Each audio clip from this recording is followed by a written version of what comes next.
ಎಲ್ರಿಗೂ ನಮಸ್ಕಾರ. Welcome back to Sandhya Shetty's kitchen. ಇವತ್ತೊಂದು ಸ್ಪೆಷಲ್ ರೆಸಿಪಿ ಜೊತೆ ಬಂದಿದ್ದೀನಿ. ಪೂಜೆಗಳಲ್ಲಿ ಪ್ರಸಾದ ರೂಪದಲ್ಲಿ ಕೊಡೋದಕ್ಕೆ ಮಾಡುವಂಥ ಹೊದಳ್ ಪಂಚ್ ಕಜ್ಜಾಯನ ಯಾವ ಥರ ಮಾಡೋದಂತ ತೋರಿಸ್ತಾ ಇದ್ದೀನಿ. ನಮ್ಮ ಕಡೆ ಹೊದಳ್ ಅಂತ ಹೇಳ್ತಾರೆ ಇದಕ್ಕೆ, ಕೆಲವೊಬ್ರು ಅರಳು ಅಂತ ಹೇಳ್ತಾರೆ. ನಿಮ್ಮ ಕಡೆ ಏನು ಹೇಳ್ತಾರೋ ಗೊತ್ತಿಲ್ಲ.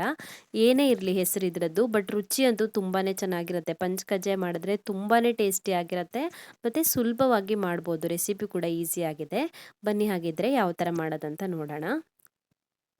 ಹೊದಳ್ ಪಂಚ್ ಕಜ್ಜಾಯ ಮಾಡೋದಕ್ಕೆ ನಾನಿಲ್ಲಿ 2 ಕಪ್ ಆಗುವಷ್ಟು ಹೊದಳನ್ನು ತೊಗೊಂಡಿದ್ದೀನಿ. ಫಸ್ಟಿಗೆ ಇದನ್ನು ಪುಡಿ ಮಾಡ್ಕೊಳ್ಬೇಕು. ಹಾಗೆಯೇ 1 ಟೀ ಸ್ಪೂನ್ ಆಗುವಷ್ಟು ಕಪ್ಪು ಎಳ್ಳನ್ನು ತೊಗೊಂಡಿದ್ದೀನಿ. ಎಳ್ಳನ್ನು ಲೈಟಾಗಿ ಡ್ರೈ ರೋಸ್ಟ್ ಮಾಡ್ಕೊಳ್ಬೇಕು. ಎಣ್ಣೆ ಸೇರಿಸ್ತೇನೆ ಡ್ರೈ ಆಗಿನೇ ಹುರಿದಿಟ್ಕೊಳ್ಬೇಕು. ಎಳ್ಳನ್ನು ಸ್ವಲ್ಪ ಹೊತ್ತು ಹುರ್ಕೊಂಡ್ರೆ ಸಾಕಾಗತ್ತೆ. ಇವಾಗ ಹೊದಳನ್ನು ಮಿಕ್ಸಿಗೆ ಹಾಕಿಬಿಟ್ಟು ಪುಡಿ ಮಾಡ್ಕೊಳ್ಳೋಣ. ಮಿಕ್ಸಿನಲ್ಲಿ ನೀರೇನಾದರೂ ಇದ್ದರೆ ಚೆನ್ನಾಗಿ ಒರೆಸ್ಕೊಳ್ಳಿ.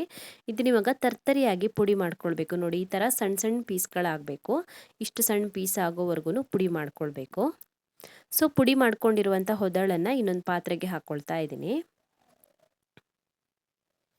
ಇವಾಗ ಇದಕ್ಕೆ ಅರ್ಧ ಕಪ್ ಆಗೋಷ್ಟು ತೆಂಗಿನಕಾಯಿ ತುರಿ ಹಾಕ್ಕೊಳ್ತಾ ಇದ್ದೀನಿ. ಒಂದು ತೆಂಗಿನಕಾಯಲ್ಲಿ 1/4 ಭಾಗದಷ್ಟು ತೆಂಗಿನಕಾಯಿ ಯೂಸ್ ಮಾಡಿದ್ದೀನಿ. ಇದಕ್ಕೆ ಅರ್ಧ ಕಪ್ ಆಗೋಷ್ಟಿದೆ. ಹಾಗೆಯೇ 1/4 ಕಪ್ ಆಗೋಷ್ಟು ಸಕ್ಕರೆ ಹಾಕ್ಕೊಳ್ಬೇಕು. ನಾನು ಸ್ವಲ್ಪ 1/4 ಕಪ್ಗಿಂತ ಕಡಿಮೆನೇ ಹಾಕ್ಕೊಂಡಿದ್ದೀನಿ ಸಕ್ಕರೆನ.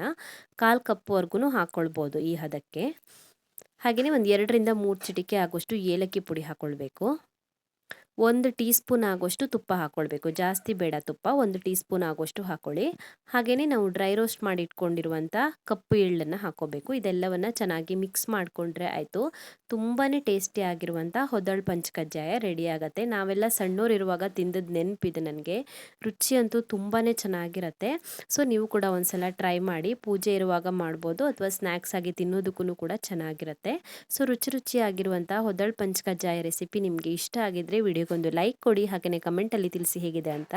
ಇನ್ನೂ ಹೆಚ್ಚಿನ ವಿಡಿಯೋಗಳಿಗೆ ನನ್ನ ಯೂಟ್ಯೂಬ್ ಚಾನಲನ್ನು ಸಬ್ಸ್ಕ್ರೈಬ್ ಮಾಡ್ಕೊಳ್ಳೋದನ್ನು ಮರಿಬೇಡಿ.